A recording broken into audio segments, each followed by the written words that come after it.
গার্মেন্টসে গ্যাস এবং বিদ্যুতের কারণে আমরা কাজ করতে পারতেছি না। গ্যাসের জন্য ঠিকমতো প্রোডাকশন ও শিপমেন্ট দিতে পারছি না। নারায়ণগঞ্জের রূপগঞ্জে গ্যাস ও বিদ্যুতের সংকটে বিপর্যস্ত জনজীবন। ঘন ঘন লোডশেডিং আর গ্যাসের চাপ কম থাকায় ব্যাহত হচ্ছে শিল্প কারখানার উৎপাদন। দীর্ঘ সময় কাজ না থাকায় বিপাকে পড়ছেন শ্রমিকরা। একই সঙ্গে বিদ্যুৎ না থাকায় ক্রেতাশূন্য হয়ে পড়ছে মার্কেট ও দোকানপাট। সীমিত সময়ে মার্কেট দোকানদারি করি যে সেই ক্ষেত্রেও কিন্তু আমরা 4 থেকে 5 ঘন্টা বিদ্যুৎহীনভাবে, এই যে দেখেন কি অবস্থা, বিদ্যুৎহীনভাবে মার্কেটে থাকতে হয়। দোকান অন্ধকার, দোকানে আমরা সেইভাবে আলোকসজ্জা করতে পারতেছি না, আমাদের কাস্টমার ওইরকম পাচ্ছি না। তো কাস্টমার না থাকার কারণে আমরা ব্যবসায়ীরা অনেক ক্ষতিগ্রস্ত হইতেছি। রূপগঞ্জে ছোট বড় মিলিয়ে প্রায় 3000 শিল্প কারখানায় কাজ করেন কয়েক লাখ শ্রমিক। কয়েক মাস ধরে বিদ্যুতের ঘন ঘন বিভ্রাট ও ভোল্টেজ ওঠানামায় ব্যাহত হচ্ছে উৎপাদন। শিল্পাঞ্চলে বিদ্যুতের চাহিদা প্রায় 240 মেগাওয়াট হলেও মিলছে না পর্যাপ্ত সরবরাহ। বর্তমানে তীব্র গ্যাস এবং বিদ্যুৎ সংকটের কারণে আমাদের রপ্তানিমুখী শিল্প এখন বন্ধ হওয়ার উপক্রম। এখানে আমাদের এই ইউনিটে আছে প্রায় 15,000 শ্রমিক এবং আমাদের গ্রুপে প্রায় 40,000 শ্রমিক কাজ করে। এবং শ্রমিকদের মধ্যেও এখন উদ্বেগ দেখা দিচ্ছে, তাদের যে সময়টুকুতে কাজ করার কথা এরপরে এই সময়ের বাইরে তারা কিছুটা ওভারটাইম করে। সাধারণ কর্মঘণ্টাতেই তারা কাজ পাচ্ছে না, অতিরিক্ত সময়ে কাজ করারও তারা সেই সুযোগ না পাওয়ার কারণে তাদের যে ইনকাম, সেই ইনকামটাও কমে যাচ্ছে, যার ফলে তাদের মধ্যেও উদ্বেগ দেখা দিচ্ছে। বিদ্যুতের পাশাপাশি রয়েছে গ্যাস সংকট, আর তার প্রভাবও পড়ছে শিল্প কারখানায়। অনেক প্রতিষ্ঠান গ্যাস চালিত জেনারেটরের মাধ্যমে বিদ্যুৎ উৎপাদন করে, কিন্তু গ্যাসের চাপ কম থাকায় সেখানেও স্বাভাবিক উৎপাদন সম্ভব হচ্ছে না। এতে সময় মতো পণ্য সরবরাহ করতে না পেরে আর্থিক ক্ষতির মুখে পড়ছেন ব্যবসায়ীরা। কোনো কোনো কারখানায় শ্রমিক ছাঁটাইয়ের আশঙ্কাও তৈরি হয়েছে।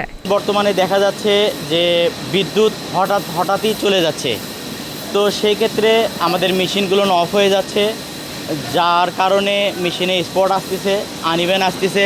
আমাদের এখানে যে জেনারেটর সেটা হচ্ছে গ্যাস ভিত্তিক, তো গ্যাসের স্বল্পতার কারণে আমরা পর্যাপ্ত বিদ্যুৎ উৎপাদন করতে পারতেছি না, যার কারণে আমাদের উৎপাদনে অনেক ব্যাঘাত ঘটতেছে। আগে যেরকম আমরা 6 থেকে 7 ঘন্টায় লোড থেকে আনলোড সময় লাগতো, সেই ক্ষেত্রে এখন দেখা গেছে তার 3 ডাবল সময় লাগছে। তারপরও যথারীতি আমরা ভালোভাবে প্রোডাকশনটা দিতে পারছি না। শিল্পাঞ্চলের পাশাপাশি ভোগান্তিতে সাধারণ মানুষও। দীর্ঘ লোডশেডিংয়ে ব্যাহত হচ্ছে শিক্ষার্থীদের পড়াশোনা। বিদ্যুৎ না থাকায় কমে গেছে দোকানপাটের বেচাকেনা। আর সিএনজি স্টেশনগুলোতে গ্যাসের জন্য দীর্ঘ লাইনে অপেক্ষা করছেন যানবাহন চালকরা। গার্মেন্টসে গ্যাস এবং বিদ্যুতের কারণে আমরা কাজ করতে পারতেছি না। বিদ্যুৎ এবং গ্যাস না থাকার কারণে, গ্যাসের সংকটের কারণে আমরা শিপমেন্টটা ঠিক মতো দিতে পারতেছি না, এজন্য আমাদের কাজের ক্ষতি হচ্ছে। আমাদের শিল্প কারখানা আস্তে আস্তে বন্ধ হয়ে যাচ্ছে, আমরা ঠিকমতো কাজ করতে পারছি না, গ্যাসের জন্য ঠিকমতো প্রোডাকশন ও শিপমেন্ট দিতে পারছি না। তবে সংকট কাটাতে আসার কথা জানিয়েছে সংশ্লিষ্টরা। আগামী সেপ্টেম্বর 2,500-এ নতুন একটি সাবস্টেশন চালুর কথা রয়েছে। এটি চালু হলে বিদ্যুতের সংকট অনেকাংশে কেটে যাবে বলে দাবি তাদের। আমাদের হরিপুর থেকে আসলে মূলত ন্যাশনাল গ্রিডের মাধ্যমে আমাদের রূপগঞ্জে যতগুলো সাবস্টেশন রয়েছে সেখানে বিদ্যুৎগুলো দেয়া হচ্ছে। তো এর একটি অংশ আবার আমাদের সাবস্টেশন রয়েছে 2,500-এ, সেখানেও যাচ্ছে বিদ্যুৎটি। বাট এখন আমাদের 2,500-এ নতুন করে একটি সাবস্টেশন অন্য একটি লাইন দিয়ে আসবে।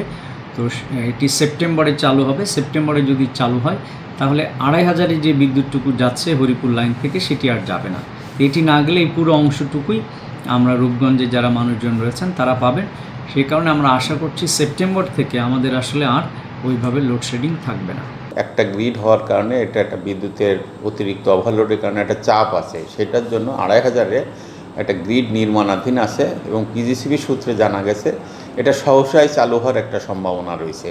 যদি এটা চালু হয়ে যায় তা আশা করা যায় বিদ্যুতের নারায়ণগঞ্জে, রূপগঞ্জ এবং 2,500 দুটাতে বিদ্যুতের যথেষ্ট উন্নতি হবে। শিল্প গ্রাহকের যে কষ্ট, দুর্ভোগ এবং সাধারণ মানুষের যে সমস্যা সৃষ্টি আছে, এটা এই বিড়ম্বনাটা সহজেই নিরসন হয়ে যাবে। শিল্পাঞ্চল সচল ও জনজীবন স্বাভাবিক রাখতে দ্রুত গ্যাস ও বিদ্যুতের সংকট সমাধানের দাবি ব্যবসায়ী, শ্রমিক ও সাধারণ মানুষের। নিউজ ডেস্ক, প্রতিদিনের বাংলাদেশ।